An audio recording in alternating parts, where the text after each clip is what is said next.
जय श्री कृष्ण। तो कल हमने सत्संग में सुना था कि परीक्षित जी श्री सुखदेव जी को किस तरह से उत्तम वक्ता बताते हैं, और साथ में हमने ये देखा था कि श्री भागवत जी में एक स्थल पर बहुत सुंदर बात बताई है।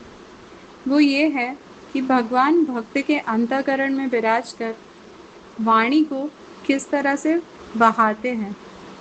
जब जब भक्त वाणी बोलने जाता है तब तक उसके हृदय में विराजते भगवान के चरण कमल उससे टकराकर प्राण वायु ऊपर जाती है। उस चरण कमल के पराग के साथ वाणी जब श्रोता के कानों में पड़ती है तब वो पराग श्रोता के कान द्वारा उसके हृदय में होते हुए उसके पूरे जीवन में उतर जाता है। वो वाणी ऐसी करामात करती है कि अनंत अंधकार से भरा हुआ हृदय उजाले से भर जाता है। ये श्रोता का सामर्थ्य नहीं, पर वक्ता की वाणी का सामर्थ्य है। ऐसे तो श्री सुखदेव जी जैसे कोई विरले ही होंगे जो हृदय को खोल सकते हैं। परीक्षित जी कोई साधन करने नहीं गए। श्री सुखदेव जी की वाणी ने ही उनके जन्मों जन्मों के अंधकार को धो दिया। ये वाणी श्रोता के लिए क्या करती है? भवोष धात, संसार का जो रोग लगा है उसे मिटा देती है। भगवत कथा सुनते सुनते हमारे जीवन में परिवर्तन आए तब कहा जाएगा कि हमारे शरीर, मन और हृदय के अनेक रोग मिट गए। क्षय रोग और कैंसर रोग को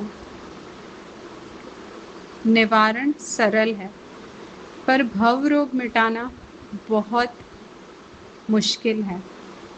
जिसके मन, बुद्धि और इंद्रियों से विषय भोग मिट जाए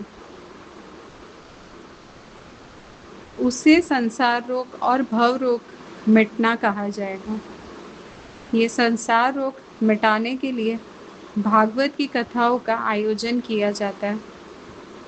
इसमें भगवान का फल से संबंध है। तीसरा कहा गया श्रोत्र मनो अभिरामात। ज्ञान की कथाएं थोड़ी कड़वी लगती है, वो रोग जरूर मिटाती है पर उसका स्वाद अच्छा नहीं लगता। प्रेम की, भक्ति मार्ग की कथाएं सुनने में भी मीठी लगती है, मन में ध्यान करने में भी बहुत मधुर है और साथ ही साथ संसार का रोग मिटाने वाली है। हम ये कह सकते हैं कि ये कथाएं होम्योपैथी की गोलियों जैसी है, मीठी मीठी, जो कभी कड़वी नहीं लगती। जबकि ज्ञान की बातें कड़वे काढ़े जैसी है या डॉक्टर के इंजेक्शन जैसी है। प्रेम से सबर भागवत की कथाएं मीठी गोलियों जैसी है जो कान को बहुत पसंद आती है। परीक्षित राजा इतना बोलते बोलते रुक जाते हैं। अब इससे आगे की कथा हम कल सुनेंगे। जय श्री कृष्ण।